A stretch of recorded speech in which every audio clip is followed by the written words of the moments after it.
Hello, my name is Fabienne Good. I would like to share my mask making process with you. I will be following a similar cycle as you're used to seeing in the MYP design cycle, with A, inquiring and analyzing, B, developing ideas, C, creating the solution, and D, evaluating. You will see I've used these same colors throughout the presentation. This will help you follow along. So initially, back in May, one of my students was looking for fabric masks for workers who needed them. So because I really like to sew, I knew that I could help.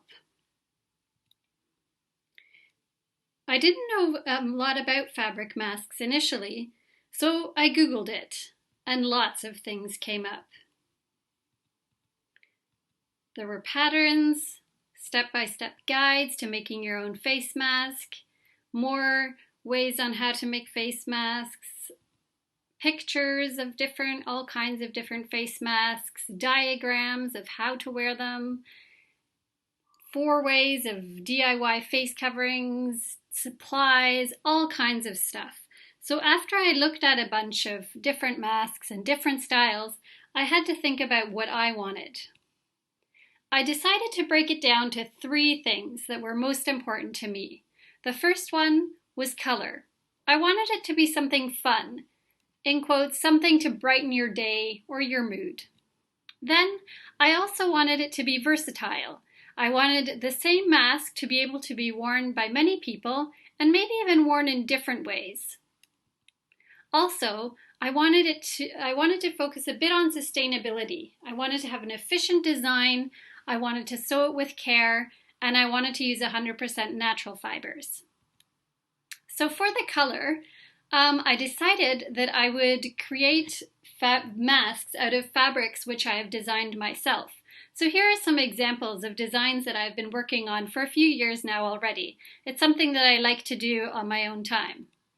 So this is a sort of sidestep in the whole process, but basically what I do is I first draw the designs and then I upload them, and then I can order the design. It's in a form of a module which is then repeated over and over, and it comes back to me in the form of a fabric. I can choose which kind of fabrics, and for this particular project I chose a Petal Signature cotton, which is a really nice cotton, generally used for quilting, but I'm going to use it for the masks. For versatile, like I said before, I wanted it to be worn by many people and be able to be worn in different ways. So here we have the same person, the same mask, but 2 different looks. Of course, for the masks, you'd have to wash them in between, but it gives you a good way of just wearing the same thing 2 times and it looking completely different. Same here, we have the same person, same mask, and 2 different looks. Then for sustainability, I wanted to make sure that I had a mask pattern which was fairly easy to work with, that didn't have a lot of waste material, and like I said before, was made of 100% natural fibers. And the fiber that I'm using is cotton, which grows on a plant, just like on the picture on the screen. So when I started working, I initially chose non-Fabienne Good fabrics for prototyping. The thing was that it was cheaper to use these fabrics. They were fabrics that I already had around and wasn't using them for anything else. So I decided to make some different patterns.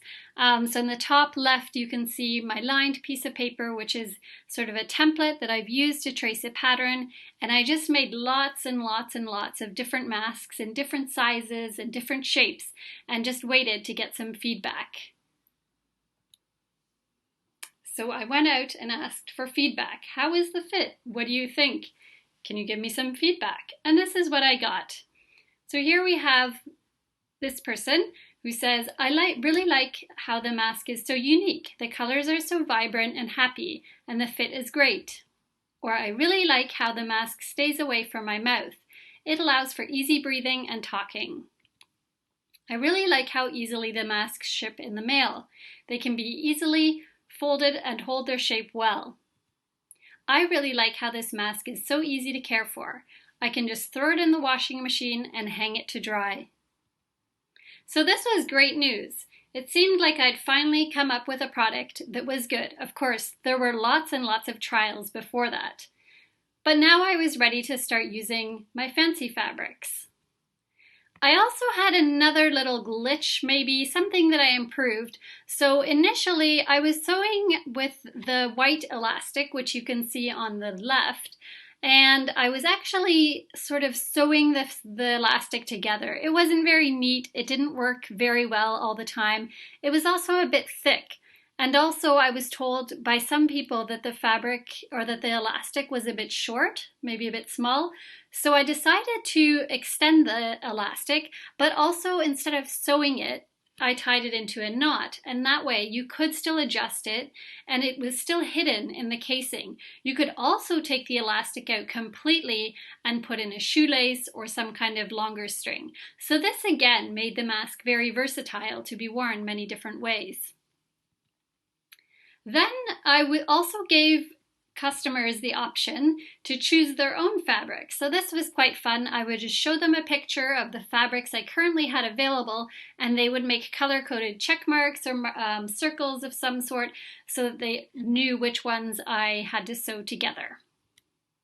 And then it was back to the studio. I just made lots and lots of masks. Sometimes I would change slight things just to make the fit better or make it more efficient for sewing, ordering new fabrics for new color combinations, and so on. And here we have the Stanford staff members happily wearing their Fabienne Good masks. Some further developments that I also made was making masks in different sizes with specific templates. So this one is an extra small, which is for children between the ages of 3 and 6. There was also one for slightly older children, and also a really tiny one for toddlers, and one that was extra large. But for the most part, I generally make the regular sized one, which is the ones that you saw here in this slide.